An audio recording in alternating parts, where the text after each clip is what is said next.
নমস্কার বন্ধু, আরও একটি পবিত্র পর্বে আপনাদের সকলকে আন্তরিক স্বাগত। চলছে পবিত্র শ্রাবণ মাস এবং আজ বুধবার। এই দিনটি সম্পূর্ণরূপে উৎসর্গ করা হয় ধনসম্পদের দেবতা কুবের দেবের উদ্দেশ্যে। আজকের দিনে যদি আপনি ভক্তিভরে কুবের মন্ত্র জপ বা শ্রবণ করেন, তবে জীবনে আসবে অর্থ, সমৃদ্ধি ও স্থায়িত্ব। কুবের দেব হলেন স্বর্গের কোষাধ্যক্ষ, ধনসম্পদ, ধনভাগ্য এবং ঐশ্বর্যের দেবতা। তিনি শিবের ভক্ত এবং বৈভবের প্রতীক। বুধবার ও বৃহস্পতিবার এই দুটি দিনই কুবের আরাধনার জন্য বিশেষ শুভ। আর শ্রাবণ মাসে এই দিনটির মাহাত্ম্য আরও বেড়ে যায়। এই মন্ত্র প্রতিদিন অন্তত 108 বার জপ করার চেষ্টা করুন। সম্ভব না হলে 11 বার বা 21 বার জপ করুন। বিশেষ করে আজ শ্রাবণ বুধবারে ভোর বা সন্ধ্যাবেলা এই মন্ত্র শ্রবণ বা জপ করলে জীবনে আসবে উন্নতি, ধনাগম এবং ব্যবসায়িক উন্নতি।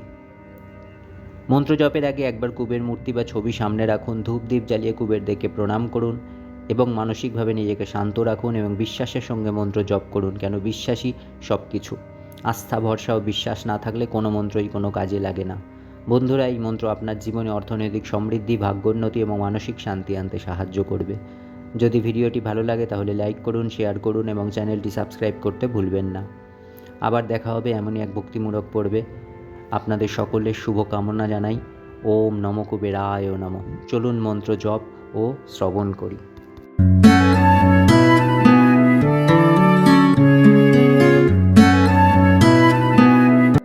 ওম শ্রীম হ্রিম ক্লিম শ্রীম ক্লিম বিত্তেশ্বরায় নমঃ।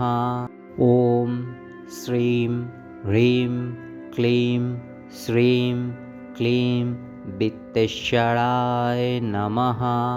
ওম শ্রীম হ্রিম ক্লিম শ্রীম ক্লিম বিত্তেশ্বরায় নমঃ। ওম শ্রীম হ্রিম ক্লিম শ্রীম ক্লিম বিত্তেশ্বরায় নমঃ। ওম শ্রীম হ্রিম ক্লিম শ্রীম ক্লিম বিত্তেশ্বরায় নমঃ। ওম শ্রীম হ্রিম ক্লিম শ্রীম ক্লিম বিত্তেশ্বরায় নমঃ। ওম শ্রীম হ্রিম ক্লিম শ্রীম ক্লিম বিত্তেশ্বরায় নমঃ। ওম শ্রীম হ্রিম ক্লিম শ্রীম ক্লিম বিত্তেশ্বরায় নমঃ। ওম শ্রীম হ্রিম ক্লিম শ্রীম ক্লিম বিত্তেশ্বরায় নমঃ। ওম শ্রীম হ্রিম ক্লিম শ্রীম ক্লিম বিত্তেশ্বরায় নমঃ। ওম শ্রীম হ্রিম ক্লিম শ্রীম ক্লিম বিত্তেশ্বরায় নমঃ। ওম শ্রীম হ্রিম ক্লিম শ্রীম ক্লিম বিত্তেশ্বরায় নমঃ। ওম শ্রীম হ্রিম ক্লিম শ্রীম ক্লিম বিত্তেশ্বরায় নমঃ। ওম শ্রীম হ্রিম ক্লিম শ্রীম ক্লিম বিত্তেশ্বরায় নমঃ। ওম শ্রীম হ্রিম ক্লিম শ্রীম ক্লিম বিত্তেশ্বরায় নমঃ। ওম শ্রীম হ্রিম ক্লিম শ্রীম ক্লিম বিত্তেশ্বরায় নমঃ। ওম শ্রীম হ্রিম ক্লিম শ্রীম ক্লিম বিত্তেশ্বরায় নমঃ। ওম শ্রীম হ্রিম ক্লিম শ্রীম ক্লিম বিত্তেশ্বরায় নমঃ। ওম শ্রীম হ্রিম ক্লিম শ্রীম ক্লিম বিত্তেশ্বরায় নমঃ। ওম শ্রীম হ্রিম ক্লিম শ্রীম ক্লিম বিত্তেশ্বরায় নমঃ। ওম শ্রীম হ্রিম ক্লিম শ্রীম ক্লিম বিত্তেশ্বরায় নমঃ। ওম শ্রীম হ্রিম क्लीं श्रीं क्लीं वित्तेश्वराय नमः।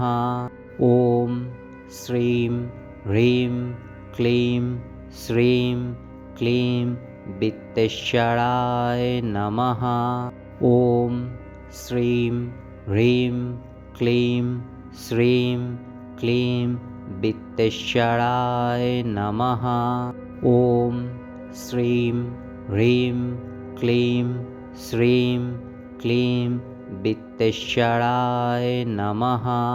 ॐ श्रीं ह्रीं क्लीं श्रीं क्लीं वित्तेश्वराय नमः।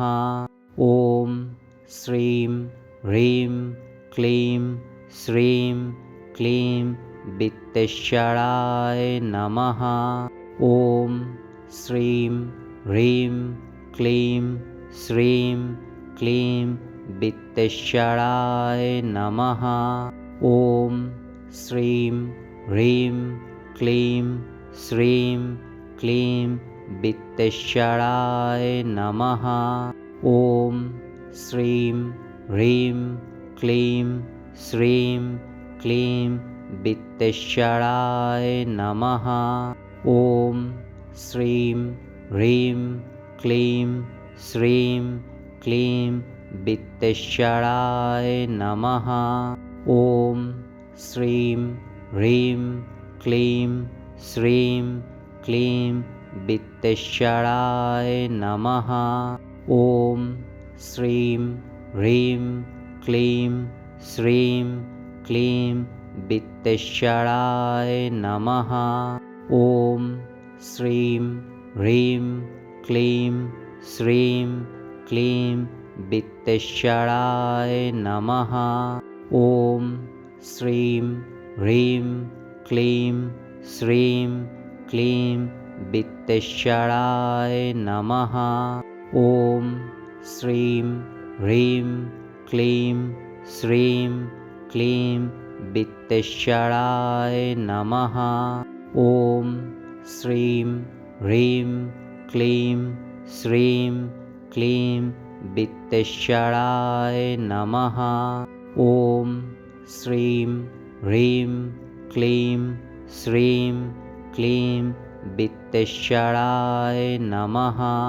ॐ श्रीं ह्रीं क्लीं श्रीं क्लीं वित्तेश्वराय नमः। ॐ श्रीं ह्रीं क्लीं श्रीं क्लीं वित्तेश्वराय नमः। ॐ श्रीं ह्रीं क्लीं श्रीं क्लीं वित्तेश्वराय नमः। ॐ श्रीं ह्रीं क्लीं श्रीं क्लीं वित्तेश्वराय नमः। ॐ श्रीं ह्रीं क्लीं श्रीं क्लीं वित्तेश्वराय नमः। ॐ श्रीं ह्रीं क्लीं श्रीं क्लीं वित्तेश्वराय नमः।